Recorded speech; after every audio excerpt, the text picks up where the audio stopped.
چین د فرهنګ او ګرځندوی وزارت مرستیال او د چین د فرهنګي میراثونو د ملي ادارې عمومي مشر ښاغلي لیژون د افغانستان اسلامي امارت د بهرنیو چارو له وزیر سره وکتل. د لیدنې په لړ کې د افغانستان او چین ترمنځ په فرهنګي تبادلې، د میساینک په سیمه کې د لرغونو آثارو خوندیتوب، د واخان دهلیز په اهمیت او د افغانستان حکومت ته په ګڼو تخنیکي برخو کې د بشري ظرفیت د روزنې په اړه خبرې وشوې. د افغانستان اسلامي امارت د بهرنیو چارو له وزیر سره د یوناما پخواني رئیس ښاغلي تادامیچي یاماماتو، د ساساکوا بنسټ اجرایوي مشر ښاغلي ایتسو اداشي او ملپلاوي وکتل. په دې کتنه کې یاد پلاوي له افغانستان سره د نړیوالې ټولنې په هر اړخیزه همکارۍ ټینګار وکړ او د دوه اړخیزو همکاریو په موخه یې د اسلامي امارت پلاوي ته د جاپان هیواد ته د سفر رسمي بلنه ورکړه. محترم متقي صاحب له افغانستان سره د جاپان له مرستو او همکاریو مننه وکړه او یاد هیواد ته د افغانستان اسلامي امارت د پلاوي د تګ په اړه د ډاډ سربیره د افغانستان په پار هر مثبت بدلون او سیاسي پرمختګ اغیزناک ګام وباله.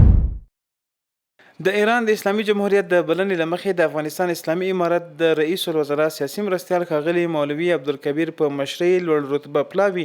د ایران د اسلامي جمهوریت د 9 ولسمشر د لوړې په مراسمو کې د ګډون په موخه تهران ته سفر کړی. دغه سفر په لړ کې د ریاست الوزرا سیاسي مرستیال او د ایران اسلامي جمهوریت د کورنۍ چارو وزیر ښاغلي احمد وحیدي ترمنځ لیدنه هم شوې او دواړو لورو د مهاجرینو په ستونزو، له نشي توکو سره په مبارزې، په قونسلګرۍ چارو، سوداګریزو او اقتصادي اړیکو او یو شمېر نورو دوه اړخیزو موضوعاتو خبرې شوي. او وروستی خبر دا چې د افغانستان اسلامي امارت د بهرنیو چارو وزارت مرستیال ویان حافظ احمد تکل یو شمېر اروپایي هیوادونو کې د افغانستان د سیاسي او قونسلي استازولیو د خدمتونو په اړه په یوې نوې اعلامیه کې داسې ویل. دې اعلامیې د خپرېدو له نیټې وروسته د لندن، بلجیم، برلین، بون، سویس، اتریش، فرانسې، ایټالیا، یونان، پولند، سویډن، ناروې، کاناډا او استرالیا استازولیو له لوري قونسلي خدمتونه لکه وسایق تصادق، عدم مسؤلیت پاڼه، پاسپورت صدور، پاسپورت تمدیدي سټیکر، ویزې سټیکر او دغه ډول نور د مرکز او اړوندو نهادونو له لوري د منلو وړ نه دي.